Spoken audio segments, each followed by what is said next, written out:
You're referring to Tank. Of course. Yeah, I mean, look, obviously the taller you are, right, when you get closer to 7 feet, further away from 6 feet, now you just got to be able to bend. And I think that, guys that are tall that struggle in the game because of the lack of flexibility and mobility, and the guys that succeed when they're tall, they can really bend, they can really move, they have ankle flexion and great hip mobility. So, that's the thing I've been stressing with Tank is like you got to be able to bend because everybody is shorter than you. And not by a little bit, right? When you go against a 6'1" defensive tackle, he is 8-9 inches shorter than you are. So now you got to make that up by bending your knees and lowering your center of mass. Do you feel like he's been fairly successful at being that 6'10" guy? Yeah. I mean, what has he been able to do to make that? Yeah, I think we overemphasize with him is playing with his length, right? His linear length. I think he has like 37-inch like wings or arm length, and I don't know, like a 7.5 foot wingspan, utilize that, right? Because he can touch guys sooner than they can touch him. So if we can deliver a blow or a jolt on the down defender, it makes you don't have to be as low as a 6 foot guy, because you're going to hit him sooner and you can control him faster. So, it's a combination of bending your knees, lowering your center of mass, and then also playing with length and utilizing length. When Tank plays, with guys in his chest, he obviously takes away all of his strengths and utilizes his weaknesses, right? If you talk about bench press, if your bar is on your chest, it's hard to move it. But if your hands are in front of your face and off your chest, it's easy to move or easy to bench press or move people. So it's every day telling him to play with his length and utilize his strength, which is that length. If a guy like Shaq came out for football, would you say nah, or would you say yeah? I mean, I would take him. I mean, I just know this in football a lot of the times, right? Just historically speaking, big people beat up little people. So the bigger you are, you got a better chance. Doesn't mean you can, doesn't mean you can't, but I would love to coach Shaq. That'd be pretty fun. Has he made pretty good strides though since he got here, just in terms of the kind of yeah. He obviously had to graduate from his previous school and then came in the summertime and kind of slowly got put in with the rest of the group as far as lifting and running and kind of figuring out the way we do things here in Corvallis. So he's done a great job adjusting in that June and July period. And then as we got into camp, then it went back to football, because he didn't do any spring ball this spring. So, he missed some of that time and he got to develop his body. So now it's kind of getting the rust off and getting back to work. But I thought he's done a great job, acclimating to our guys and our room and the way Coach Bray does things.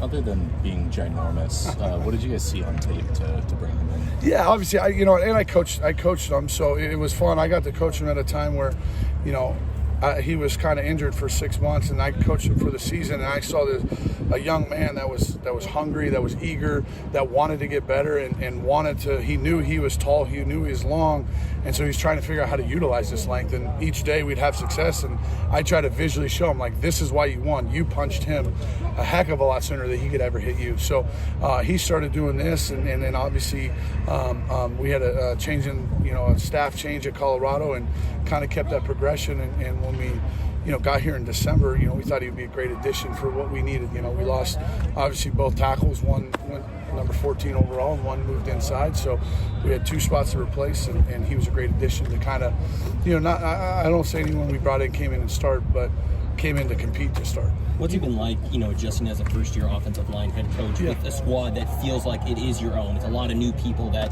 can really adjust and move into the system that you want to bring into this program. Yeah, I think the best thing is a lot of the stuff we're doing offensively, Coach Mahalchek was doing. Right, we're running the outside zone play, and literally when you watch, his film and my film, you'd say what you want to see out of it are the exact same thing. So that part's been good. I think we're going to run a little bit more directly at people, whether it's downhill or have some pullers. So we'll be a little bit different in that they probably hadn't done the last couple of years. But you're trying to come in and not change the room and change the culture and change the values that have been here, because I think it's been really good. But you also, I want the things that we hold together valuable, right? We have different boards in our room, for example, that were different than what they were the last 6 years. So they're who we are now, and so they're buying into that. And I'm not. I always talk about the past, right? I mean, they were pretty dang good the last 2 years offensively, especially running the ball. So we want to build on that. We don't want to take it away and throw it away. We want to learn from it and take the good things that they did and build on that.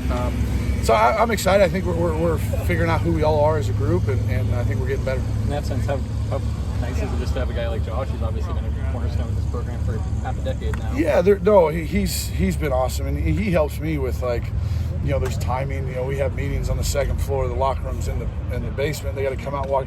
So I'm like, what time do you guys need to get out to get ready for practice? You know, it's different when you're a lineman. You got to put knee braces on, tape your hand. You got a lot more stuff to put on. So he helps me out with that. He helps me out with, like, hey, can we call it this? And Josh will think about, yeah, that makes sense to me. And a lot of times he's not going to, like, you know, argue the point, but he's going to digest it and think about it and kind of give a sounding board. As soon as Josh embraces it, well, you better embrace it if you're younger, because the eldest person in the room is embracing what we're trying to do. So he's been great, and he's done a great job kind of, you know, in the wintertime and spring, they have their own little accountability system, and he enforces it. You know, that's awesome. I didn't have to create that or start something new. It's what they've been doing and what we will continue to do.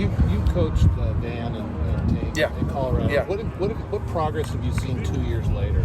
Yeah, I mean, I think Bam, you know, Bam, as we call him, he came in as a true freshman, ended up starting like 6 or 7 games, and you know, he was learning the system, but he had a great foundation. His high school, they played really good football down there in Houston, and so he had a great foundation. He was just 270 pounds.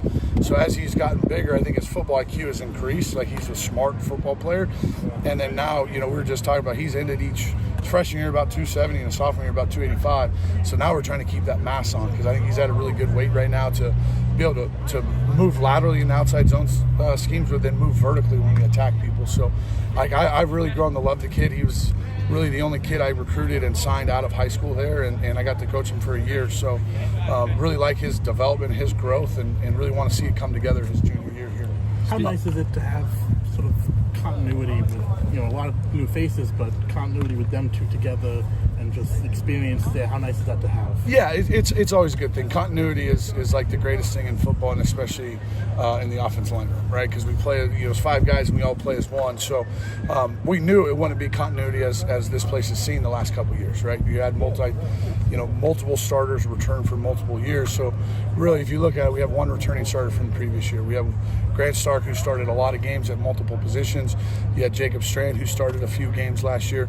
And so we've kind of brought in, you know, 2 new guys, and then we have, 5, 6 guys that are all competing. I'm trying to move them all around so they're all comfort, right? When you play together for 5 years, you have comfort, right? Josh and Henley played next to each other for a long time, so there's some comfort. Well, we don't have that ability.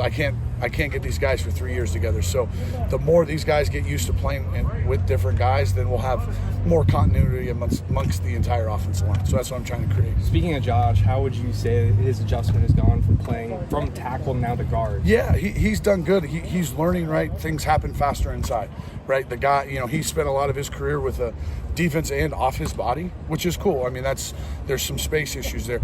Now, instead of the D and off his body, the 3 technique is literally a yard in front of him. So everything he's learning has to happen faster, right? So your second step has to get down faster. Your hands have to be thrown faster. Everything has to speed up. And the faster he learns that, the more success he has. So I try to show him, hey, this is a win on this rep because it resulted in your second step getting down. You lost this rep because your second step didn't get down. And it's that small of things that impact when you play guard. All right, and so, you know, he's learning that. I think he's done a great job. Pass pro versus a loose 3 is what he's done his entire career. Well, now it's a 2 wide. It's totally a different set for him. But I think he's done a great job. We put the ball in his hands. He played center today. He's played center last couple of days. So I'm trying to, and we've talked about this, and I've talked about with scouts, is I want to be able to play him at guard, center, guard, and get him that experience at center, and so we can showcase him for the next level that this kid can play center. I know the live film and games are all at tackle, but I think this guy's a 5-position player, and that's what we want to present to the NFL scouts. As an offensive line coach, do you have any sort of goals that you are setting for yourself and for your squad during this kind of fall camp, and that you even maybe want to set for yourself for this season, something you want to achieve with either, you know, the running game, what your group can do, with the pass blocking game? Yeah, I mean, I think ultimately it's win, right? I mean, that's the number one thing. I've been around teams where we've rushed for, you know, I think 192 yards a game and went 4 and 8. Right? It's not very good when you rush for 192 and you go 4 and 8. Been on teams where we could run the ball and could win games. That's always fun. I think ultimately it starts with winning. All right, and then we talk about, you know, the Joe Moore Award as offensive line. So if we can put ourselves in a position to win games, play very sound football as offensive line, cohesive 5-man football up front, you get an opportunity to win the Joe Moore Award. Oregon State's been a finalist once and a semifinalist another time. I've been a part of the winning team of that. So I think that ultimately is the goal. It's the only award given to a position group over an individual player. So when we talk about, you know, setting team goals, when you have team success comes individual accolades.